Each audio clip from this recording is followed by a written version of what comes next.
Hi everyone! Welcome to my channel. So this is the first time I'll be unboxing. Nahilig ako sa mga Pop Mart before pa magkaroon ng hype sa plushies. So, ayun, I have a lot of figures na rin na under Pop Mart. So, this is the first time na nagkaroon ako ng ganito kalaking plushies. So, ayan siya.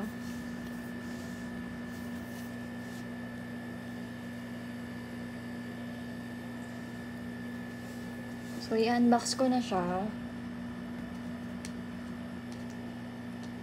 Actually, dapat may cutter ako, pero wala akong cutter.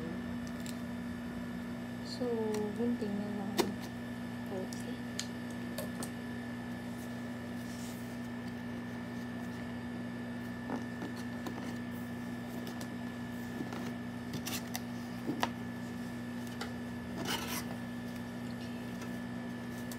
So, usually, ko yung mga box sa ilalim para maganda pa rin yung taas, just in case na ayoko na yung plushies, pwede ko siyang hanapan ng bagong or yung figures, hanapan ng bagong owner.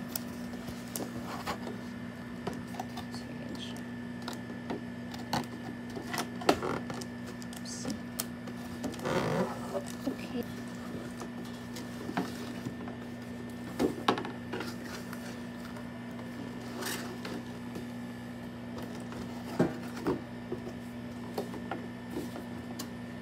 So, sa kanya lang ako actually nakyutan, aside from yung maliliit na B1 and B2. Kasi sobrang laid back niya lang and sobrang, wala lang. Ayun, tamang-tama yung time to chill name niya. Oh, there he goes. Parang mas okay siyang lalaki. Pero as you know, babae daw sila bubu.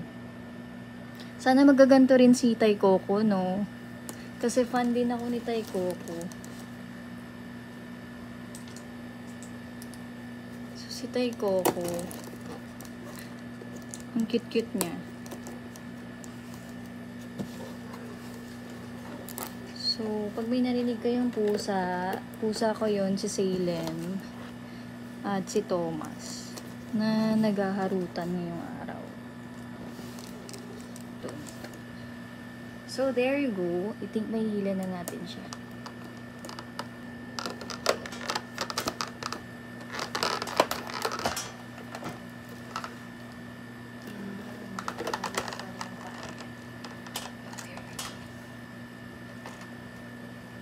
Sobrang cute niya.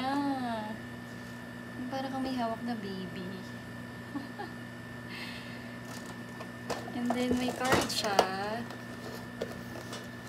Ito yung card niya. Siguro later ko na lang tatanggal.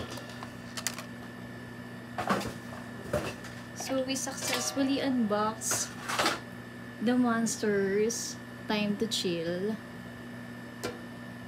So cute!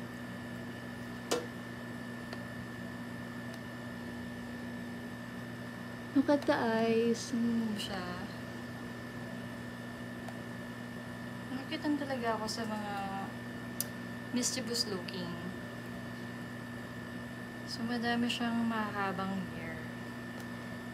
Ayan siya. And also, ito yung hoodie niya. Then, naka-jumper siya. Ayan. Then, meron siya ditong tarjeta. Tingnan ko siya later. Then, yeah. For yung kamay, daliri niya, 3 yung sa paa, yung 9 yung ngipin niya. Okay. Sobrang cute! Thank you for watching, guys. Hope you like, subscribe.